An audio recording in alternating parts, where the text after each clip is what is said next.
बिस्मिल्लाहिर्रहमानिर्रहीम, अस्सलाम वालेकुम। आप देख रहे हैं न्यूज़ वन और मैं हूं आपके साथ अनम जुल्फ़िकार और मैं हूं जवाद कमाल। हेडलाइंस आपने जानी, बुलेटिन का आगाज करते हैं। डील की बातें मन घड़त और बेबुनियाद हैं। नवाज शरीफ से डील के हवाले से सहाफ़ी के सवाल पर डीजी ISPR का दो टोक मौक़िफ़। कहा अगर कोई डील की बात कर रहा है तो उसी से तफसीलात मांगे। मजीद कहा पूछा जाए डील कौन कर रहा है और उसके मुहर्रकात क्या हैं। मेजर जनरल बाबर इफ्तिखार ने कहा सिविल मिलिट्री ताल्लुकात में कोई मसला नहीं, एस्टैब्लिशमेंट को इस मसले से बाहर रखें। नवाज शरीफ साहब और उनकी ना सिर्फ पाकिस्तान वापसी बल्कि हुकूमत में जो वापसी है वो भी एक डील की सूरत में, उसकी बातें ज़ेरे गर्दिश हैं इस वक्त बहुत ज़्यादा। इस मामले में सिर्फ इतना कहूँगा कि ये सब स्पेकुलेशंस हैं, कयास आराइयाँ हैं, जिनमें से जिसको मैं बेसलेस स्पेकुलेशन कहूँगा। अगर कोई इस तरह की बात कर रहा है डील की या कोई इस तरह की बात करता है, मैं आपसे रिक्वेस्ट करूँगा कि उन्हीं से सवाल करें कि कौन कर रहा है डील, क्या है उसके मुहर्रकात क्या हैं, उसकी मतलब व्हाट इज़ द एविडेंस कि कोई डील कर रहा है। ऐसी कोई चीज़ नहीं है। और अगर कोई ऐसी बात करता है तो मैं आपसे सिर्फ ये रिक्वेस्ट करूँगा कि उसकी डिटेल भी उनसे ज़रूर मांगें, ज़रूर पूछें उनसे कि जी क्या आपके पास क्या है उसके बारे में। In my understanding I am very clear on that this is all absolutely baseless speculation and इसको जितना कम इस पे बहस की जाए, जितना कम डिस्कस किया जाए, उतना हमारे मुल्क में फाद में बेहतर है। कलअदम तहरीके तालिबान पाकिस्तान से अब कोई जंग बंदी नहीं, TTP के खिलाफ ऑपरेशन जारी है। DG ISPR Major General Babar Iftikhar ने वाजे कर दिया, कहा कलअदम TTP से गुफ्तगू का आगाज मौजूदा अफगान हुकूमत की दरख्वास्त पर किया गया। ताहम कुछ चीज़ें थीं जो नाकाबिल कबूल हैं। कलअदम TTP से सीज़ फायर 9 दिसंबर को ख़त्म हो चुकी है। बलूचिस्तान समेत मुल्क भर में दाइश का मुनज़्ज़म सेटअप मौजूद नहीं। अफगानिस्तान में दाइश, कलअदम TTP समेत दहशतगर्द तंजीमों का गठजोड़ टूट चुका। The ceasefire, it finished on the 9th of December, and as far as our talks with the TTP were concerned, they are on a hold, and the operations are continuing. It was a confidence-building measure taken to actually go into talks with these violent non-state actors on the request of the Afghan government, that the current Afghan government, who wanted, because after 15th of August, this was a requirement given by the government of Pakistan to the new interim Afghan government that TTP should not be using Afghan soil against Pakistan. So it was in that context that they gave this option that they would bring them to the table and make them accept what Pakistan wants. So those conditions, those terms and conditions were yet to be settled. Obviously, you would understand that TTP is also not a monolith. They have some internal differences also. So there were some problems. There were some conditions which were non from our side. Pakistan के अंदर ISIS की उस तरह से मौजूदगी नहीं है। DG ISPR Major General Babar Iftikhar ने कहा है ऑपरेशन रद्दुल फसाद में 2021 में 60,000 से ज़ायद ऑपरेशन किए गए। ऑपरेशन रद्दुल फसाद मिलिट्री और इसका एरिया महदूद नहीं है। आलमी एजेंसीज ने 2021 में 890 थ्रेट अलर्ट जारी किए। उनके नतीजे में दहशतगर्द हमलों को रोकने में 70% कामयाबी मिली। ताकत का इस्तेमाल सिर्फ रियासत का इस्तेहकाक है। 2014 में कराची वर्ल्ड क्राइम इंडेक्स में 6ठे नंबर पर था, आज 129वें नंबर पर आ गया है। कराची में दहशतगर्दी टारगेट किलिंग में नुमाया कमी आई।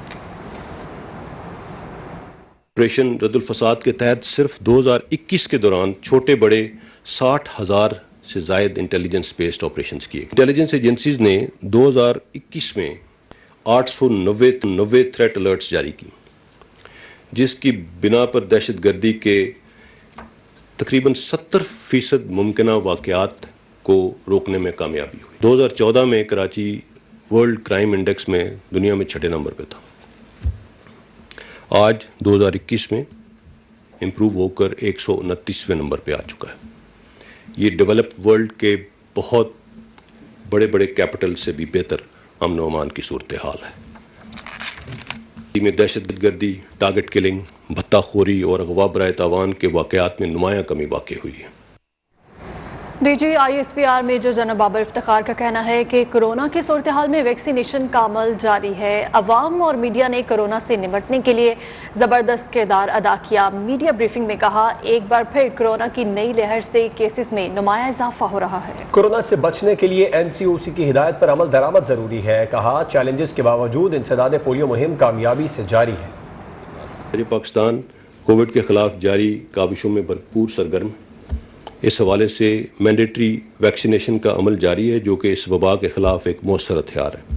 عوام اور خاص کر میڈیا نے کووڈ آگہی اور کووڈ پروٹوکولز کی امپلیمنٹیشن میں زبردست کردار ادا کیا۔ تازہ ترین رپورٹس کے مطابق نئے ویریئنٹ کے آنے کے بعد کیسز میں ایک مرتبہ پھر اضافہ ہو رہا ہے۔ NCOC نے اس حوالے سے ہدایات جاری کی ہیں۔ حفاظتی تدابیر پر عمل سے ہی کووڈ جیسے موذی مرض سے بچا جا سکتا ہے۔ بلوچستان میں اور خیبر پختونخوا میں پولیو مہم پر اثر انداز ہونے کے لیے پولیو سیکورٹی ٹیمز کو نشانہ بنایا جا رہا تھا۔ تاہم چیلنجز کے باوجود پولیو مہم کامیابی سے جاری ہے۔ ترک deputy chief of general staff نے joint staff head quarters Rawalpindi کا دورہ کیا اور chairman joint chief of staff سے ملاقات کی ہے۔ ISPR کے مطابق ملاقات میں خطے کی سیکیورٹی اور افغان صورتحال پر تبادلہ خیال کیا گیا، جبکہ ملاقات میں باہمی فوجی تعاون اور روابط سے متعلق امور بھی زیر غور آئے۔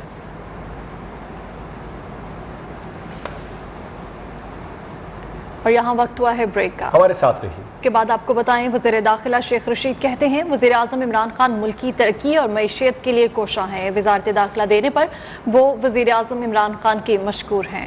ہر پارٹی چاہتی ہے کہ اس پر کسی کا ہاتھ ہو، اپوزیشن کو چاہیے کہ وہ عقل سے کام لے۔ وہ اسلام آباد میں تقریب سے خطاب کر رہے تھے۔ کل امریکہ میں 4 لاکھ کووڈ کے کیسز تھے، برٹش میں 2 لاکھ کیسز ہیں، اسپین ادر ملک 1 لاکھ کیسز ہیں۔ سو ایسے عالم میں جبکہ اکانومی شدید ترین کرائسس میں تھی اور اس کو نکالنے کے لیے عمران خان جد و جہد کر رہا ہے۔ اللہ نہ کرے کہ یہ کووڈ میں اس کو پھیلتا ہوا دیکھ رہا ہوں، اور اپوزیشن کو بھی کہنا چاہتا ہوں کہ عقل کو ہاتھ، عقل سے کام لیں۔ وزیر اطلاعات فواد چودھری کا کہنا ہے افواہوں کا رواج بن گیا، سیاستدان اپنے پاؤں پر کھڑا نہیں ہو سکتا تو افواہوں کا سہارا لیتا ہے۔ مزید کہا، ترجمان پاک فوج نے قیاس آرائیوں کو رد کر دیا۔ نواز شریف اور زرداری ماضی کا قصہ بن چکے ہیں، ان کا مستقبل ہے اور نہ ہی حال ہے۔ سلسلہ زرداری اور نواز شریف کے بغیر ہی آگے چلنا ہے۔ نون لیگ سے ڈیل کی باتوں کو ترجمان پاک فوج نے قیاس آرائیاں قرار دیے، تو کیا ان کے خلاف کوئی کارروائی بھی ہونی چاہیے؟ دیکھیں یہ تو اپنے شوق کے اوپر ہی لوگ باتیں کر رہے تھے۔ اچھا ہوا ہے آج جن صاحب نے بھی اس کو کلیئر کر دیا، اور یہ ایک رواج ہے پاکستان کے اندر ہر 3 مہینوں بعد اس طرح کی کوئی شتنگڑیاں وغیرہ چھوڑنے کا، کیونکہ سیاست کے اوپر اپنے پاؤں کے اوپر جب سیاست آپ نے نہیں کرنی، اپنے قد کے اوپر نہیں کھڑا ہونا، تو پھر انہی افواہوں کے سہارے سیاست ہوتی ہے۔ تو اچھا ہے کہ اس سے پہلے زرداری صاحب نے بھی بات کی، زرداری اور نواز شریف پاکستان کی سیاست کی تاریخ بن چکے ہیں، ان کا مستقبل نہیں نہ ہی حال ہے۔ مستقبل کے لوگ بھی اور ہیں پاکستان کے، اور یہ جو سلسلہ ہے یہ زرداری اور نواز شریف کے بغیر ہی آگے چل رہا ہے۔ اور یہاں آپ کو بتائیں، PSP اور JUI کا ساتھ چلنے پر باہمی اتفاق۔ مولانا فضل الرحمان کہتے ہیں ملک کسی کی اماں پر نہیں چلنا چاہیے۔ چیئرمین PSP مصطفیٰ کمال سے ملاقات کے بعد میڈیا سے گفتگو میں کہا کہ مصطفیٰ کمال سے سندھ کے بلدیاتی نظام پر گفتگو ہوئی۔ سندھ KP میں قانون سازی سے بلدیاتی اداروں کے اختیارات کم کیے جا رہے ہیں، 4 صوبوں میں آئین کے مطابق فیصلے ہونے چاہیے۔ صوبہ سندھ میں جمعیت علماء اسلام اور ان کی جماعت آپس میں رابطے میں رہیں گی، اس پر اتفاق ہوا ہے، اور مزید جو جزیات ہیں وہاں پر باہمی تعاون کے لیے وہ آپس میں باہمی گفتگو کے ذریعے صوبائی حکومتیں ان کے اختیارات کو کم از کم کر کے ان کے کردار کو محدود کریں گی، جو آئین سے متصادم ہوگا۔ ہمیں ملک کو آئین کے مطابق چلانے کی ضرورت ہے۔ 4 صوبوں میں جو بھی نظام ہو وہ آئین کے مطابق ہونا چاہیے، قانون سازی ہو تو وہ آئین کے مطابق ہونی چاہیے، बल्दियाती मेंबरान के इख्तियारात हों तो आइन से मुतसादिब नहीं होना चाहिए। चेयरमैन पाक सरजमीन पार्टी मुस्तफ़ा कमाल कहते हैं जमीयत उलमा इस्लाम बड़ी पार्टी है, वो मौलाना फजलुर रहमान का बेहद एहतराम करते हैं। चेयरमैन पीएसपी ने खैबर पख्तूनख्वा इलेक्शन में कामयाबी पर फजलुर रहमान को मुबारकबाद भी पेश की। मैं बरमला ये कहना चाहता हूँ कि मौलाना साहब का इस मुल्क की सियासत में बहुत एक मुकाम है, उनका रुतबा है और उनका एक बहुत बड़ा रोल है और हम एहतराम करते हैं, पाक ज़मीन पार्टी एहतराम करती है और ख़ास तौर पे पिछले दिनों में जो भी उनका किरदार रहा है मुल्क में जमहूरियत की नफाज और कानून और मुल्क की बेहतरी के लिए। और मैं अपनी जानिब से खैबर पख्तूनख्वा में लोकल गवर्नमेंट के इलेक्शन में JUI की कामयाबी पे भी मैं मुबारकबाद देता हूँ। एहसन इकबाल की सरबराही में नून लीगी वफ्द की MKM पाकिस्तान के मरकज़ बहादुराबाद आमद। MKM रहनुमाओं से मुलाकात की। मीडिया से गुफ्तगू में कहा कि मुल्क में महंगाई में होशरुबा इजाफा कर दिया गया, हर शख्स महंगाई से परेशान है। मिनी बजट से अद्वियात की कीमतों में इजाफा होगा। MQM से यही इस्तदा है, मिलकर आवाम को मिनी बजट से बचाना होगा।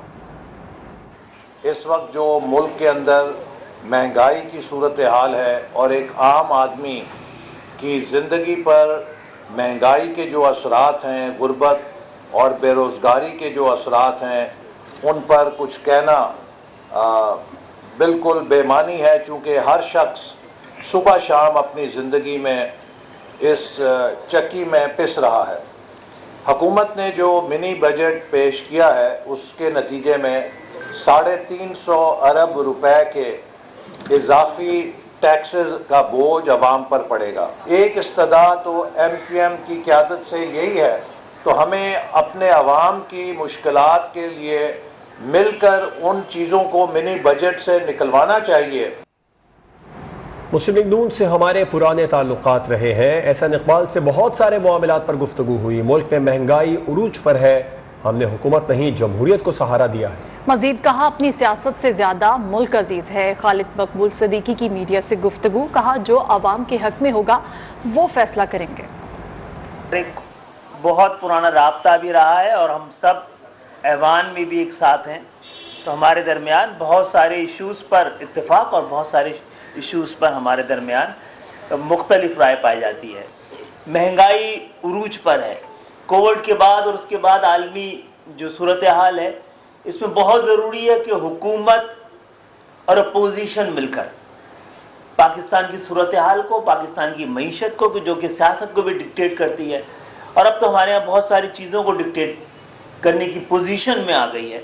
MQM और MQM के तमाम कारकुनों की जानिब से हम आपको यकीन दिलाते हैं कि हमसे ज़्यादा, हमारी सियासत से ज़्यादा अजीज़ हमें ये वतन अजीज़ है। वज़ीर इत्तलात सिंध सईद गनी का कहना है कि मौजूदा हुकूमत में महंगाई और बेरोजगारी बढ़ी, फौरन फंडिंग केस रुकवाने के लिए PTI हरबे इस्तेमाल करती रही। सेंट्रल एग्जीक्यूटिव कमेटी में मुल्क की सूरत हाल पर बात हुई। हुकूमत को हटाने के आईनी रास्तों पर भी तफसीली बात हो रही है। सईद गनी ने मीडिया से गुफ्तगू में मजीद क्या कहा, आपको सुनवाते हैं। बिलावल हाउस में पाकिस्तान पीपल्स पार्टी की सेंट्रल एग्जीक्यूटिव कमेटी और फेडरल काउंसिल का इजलास इस वक्त भी जारी है। उसमें तमाम शुरका मौजूदा हुकूमत की जो अवाम दुश्मन पॉलिसीज़ हैं, जिसके ज़रिए महंगाई बेपनाह बढ़ी है, बेरोज़गारी में इजाफा हुआ है, मुल्क की मईशत तबाह बर्बाद हो गई है, उस पर बात हो रही है। मौजूदा हुकूमत को हटाने के लिए क्या क्या आइनी रास्ते इख्तियार किए जा सकते हैं, उस पर भी तफसील से बात हो रही है।